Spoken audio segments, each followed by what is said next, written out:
India में एक बहुत बड़ा पोटेंशियल है अगले ही 10 सालों में एक ओलंपिक का जाइंट बन जाने का। पर ये तभी हो सकता है जब हमारी सरकार जो बेसिक फंडामेंटल प्रॉब्लम्स है उसको एड्रेस करके ओवरकम करे। तो इस वीडियो में हम बात करेंगे कौन सी ये प्रॉब्लम्स है जिस वजह से इंडिया का परफॉर्मेंस अभी तक ओलंपिक्स में और इवन फुटबॉल में बहुत ख़राब रहा है, और कैसे हमारी सरकार कौन से स्टेप्स ले सकती है इन प्रॉब्लम्स को ओवरकम करने में, जिससे कि अपना देश इंडिया ओलंपिक्स में और काफ़ी स्पोर्ट्स में बहुत ज़्यादा डोमिनेंट बन जाए। और मैं पहले ये बता दूं, आप में से काफ़ी को लगेगा कि क्रिकेट उसमें से एक रीज़न है कि लोग बस क्रिकेट के दीवाने हैं, बट वो प्रॉब्लम नहीं है। उसको भी मैं एड्रेस करूंगा इस वीडियो में। तो पहली प्रॉब्लम पे आ जाते हैं, जो कि है लैक ऑफ इंफ्रास्ट्रक्चर। तो ये प्रॉब्लम तो हम इंडियंस को सबको पता होगी कि जब भी हमको अपने दोस्तों के साथ कहीं खेलने जाना होता था बचपन में, तो देखते थे भाई कि कोई आसपास पार्क है वहाँ चले जाओ। तो अब वहाँ पार्क में जाके खेलो तो वहाँ पे थोड़ी देर में ही कोई माली आ जाता है, या तो कि भाई ग्रास ख़राब हो जाएगी, तुम पेड़ ख़राब कर दोगे या कुछ भी, या फिर कोई अंकल जी जा रहे होते हैं बगल में, वो बोल देते हैं नहीं कि यहाँ पे खेलना अलाउड नहीं है, किसी को बॉल लग जाएगी वगैरह वगैरह। तो कभी भी जगह नहीं मिली खेलने की, पॉइंट ये है।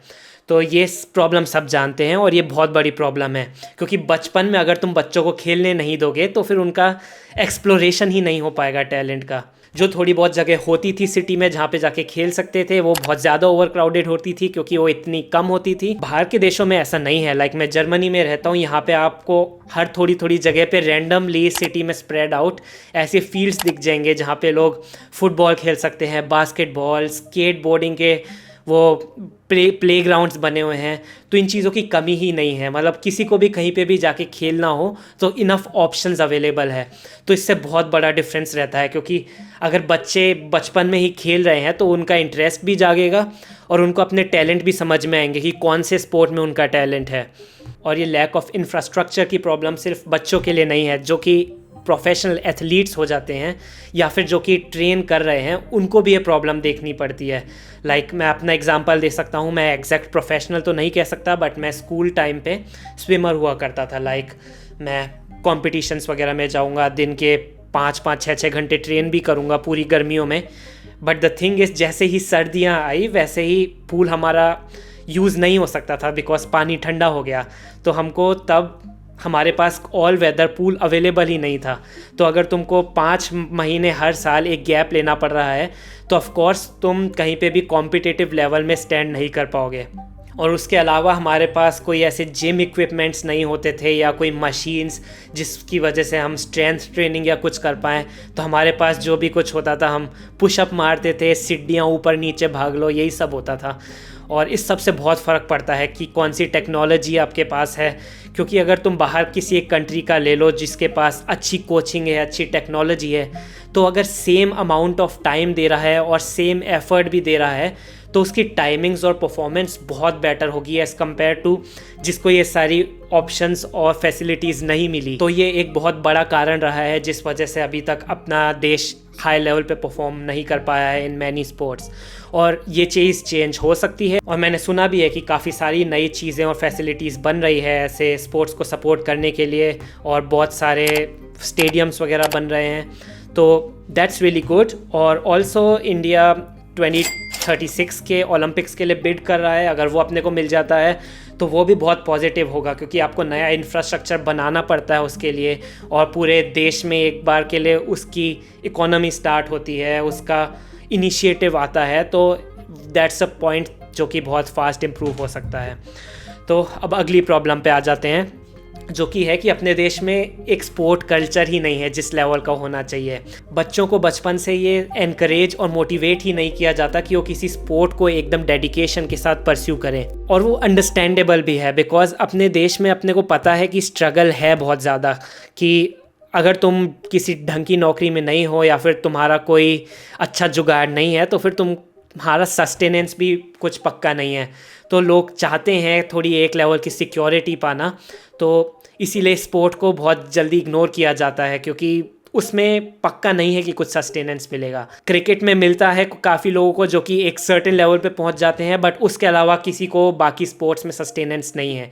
इवन इफ वे बहुत हाई लेवल पे पहुंच जा रहे हैं, तब भी अपन ने स्टोरी सुनी है कि उनको नहीं मिलता उस लेवल का रिवॉर्ड। तो यहाँ पे अब सरकार को एक्शन लेना पड़ेगा। क्रिकेट पे ये सब कुछ एकदम सिक्योर्ड है। अगर आप टॉप लेवल क्रिकेटर हो तो बहुत पैसा कमाओगे, अगर आपका करियर बिल्कुल नहीं बनता तो आपको वहाँ भी कुछ नहीं मिलेगा।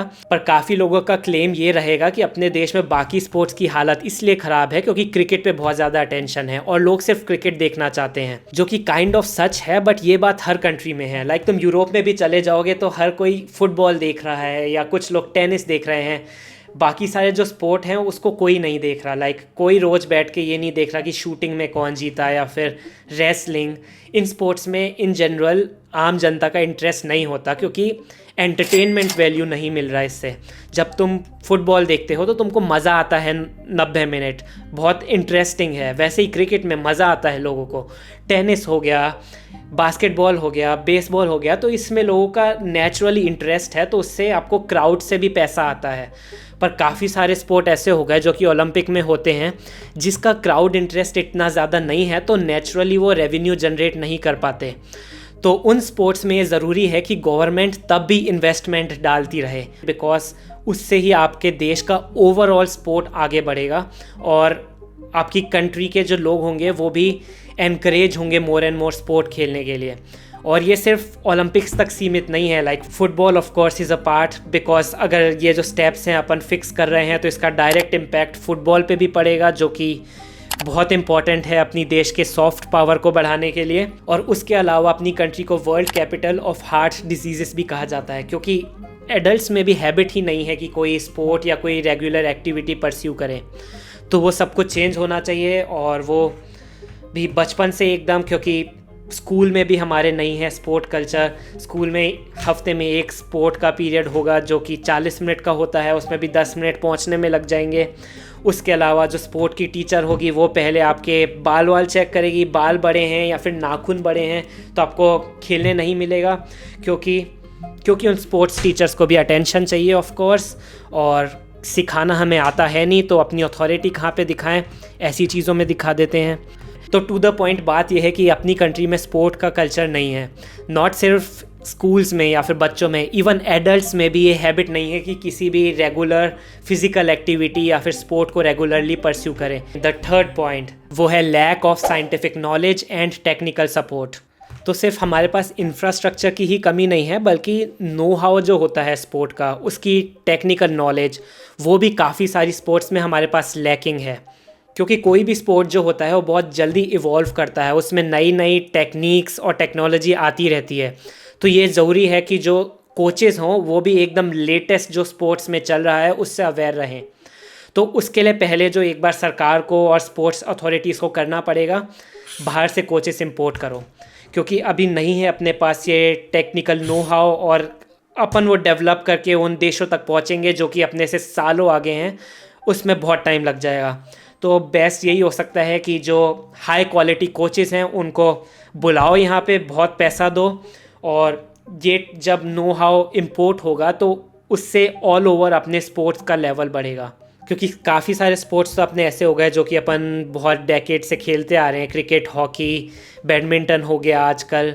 तो इन स्पोर्ट्स में अपन कॉम्पिटिटिव हैं ग्लोबली, पर बाकी काफ़ी ऐसे नीश स्पोर्ट्स हो गए जिसमें आई डोंट नो कि कोई भी कोचेस हैं अपने देश में। और यही चीज़ है जो कि चाइना, जापान, कोरिया ये लोग करते हैं, क्योंकि एज एशियंस अपने पास थोड़ा डिसएडवांटेज तो है, जो कि बहुत सारे ऐसे स्पोर्ट हो गए जिसमें स्ट्रेंथ लगती है या फिर एक अच्छी बॉडी का बिल्ड चाहिए होता है। वहाँ पे जो यूरोपियन और अफ्रीकन ओरिजिन के लोग हैं उनके पास एडवांटेज है और रहेगा काफ़ी सालों तक।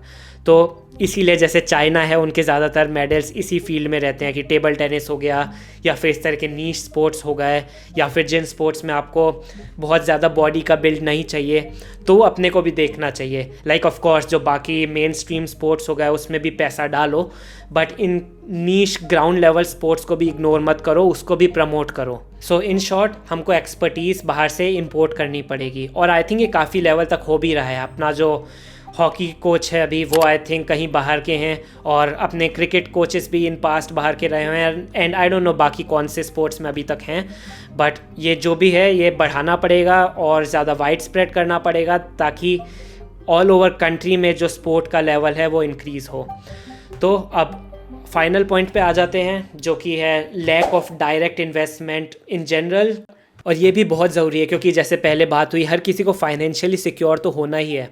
तो एथलीट्स को जब आप थोड़ा वो दिखाओगे कि अगर आप परस्यू कर रहे हो प्रोफेशनली तो आप फाइनेंशियली सिक्योर हो, आपको स्कॉलरशिप्स मिलेगी, आपको एक सस्टेनेंस मिलेगा, और अगर आप एक लेवल तक पहुंच जाते हो तो फिर सरकार ऐसे कुछ पेंशन सिस्टम दे सकती है कि अगर आप कॉमनवेल्थ में रिप्रेजेंट कर चुके हो देश को या फिर ओलंपिक्स में, तो आपको पर लेवल ऑफ इनकम हर महीने मिलती रहेगी।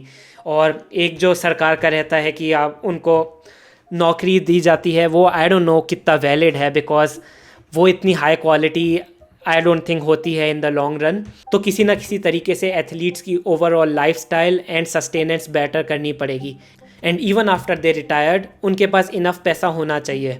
तभी जो बाकी एथलीट्स होंगे वो भी एनकरेज होंगे उनको देख के कि हाँ, हम भी अपने आप को सस्टेन कर सकते हैं अगर हम एक स्पोर्ट को परस्यू करते हैं ढंग से। तो मैं एक समराइज़ करने के लिए वापस एक स्टेप बाय स्टेप प्रोसेस बताता हूँ जो कि अपनी सरकार को लेना चाहिए, और इस स्टेप से ये चांस बहुत हाई हो जाएगी कि अगले ओलंपिक्स जब होते हैं लेट्स से 2036 में, तो अपना जो देश है वो बहुत बेटर परफॉर्म करेगा एज़ कम्पेयर टू नाउ। तो जो पहला स्टेप होता है एथलीट्स को ट्रेन करने का, वो होता है अर्ली एक्सपोजर एंड एनकरेजमेंट। बच्चों को बचपन में ही एक्सपोज करो अलग अलग स्पोर्ट्स से, उससे उनको एनकरेजमेंट होगा, उनको इंटरेस्ट जगेगा, उनके टैलेंट्स बाहर आएंगे। और फिर दूसरा स्टेप आता है कि उस टैलेंट को आइडेंटिफाई करो, आइडेंटिफाई द टैलेंट। वो तब होगा जब बच्चे अलग अलग तरह के स्पोर्ट्स ट्राई करेंगे, तो आपको दिखाई देगा कि कौन सा बच्चा कौन से स्पोर्ट के लिए बेटर सूटेड है। ऐसे प्रोसेसेस होने चाहिए कि जहाँ पे एक बच्चे का टैलेंट बाहर आए और एक कोच जो कि जाके कर सके कि देखो ये एक बच्चा है, मैं वाउच कर रहा हूँ कि ये जो बच्चा है ये नेक्स्ट लेवल बन सकता है, इसका टैलेंट नज़र में आ रहा है, तो उस पर इन्वेस्टमेंट डालो। और इससे फिर इंश्योर होगा कि वो आगे जाके अपने देश को रिप्रेजेंट कर पाए। और फिर फोर्थ स्टेप आता है जिस पे मैंने अभी बात की थी कि उनका सस्टेनेंस इंश्योर करो। दिखना चाहिए लोगों को कि स्पोर्ट को भी परस्यू करके आप बहुत अच्छी लाइफ जी सकते हो, और ये बाकी सारे देशों में होता है। लाइक अगर आप स्पोर्ट्समैन हो तो फिर आपको एक सस्टेनेंस की दिक्कत नहीं आती, वो इसीलिए भी क्योंकि इन जनरल उन कंट्रीज़ की लिविंग स्टैंडर्ड्स और बाकी चीज़ें अच्छी है। बट अपनी सरकार को भी ये इनिशिएटिव लेना पड़ेगा और वो बहुत ज़्यादा प्रमोट करेगा अपने देश में स्पोर्ट्स को। तो ये सारे पॉइंट्स थे। तो कमेंट्स में लिखें आपका क्या ओपिनियन है, and please like and subscribe करना ना भूलें अगर आपको वीडियो अच्छा लगा, और मिलते हैं अगली बार।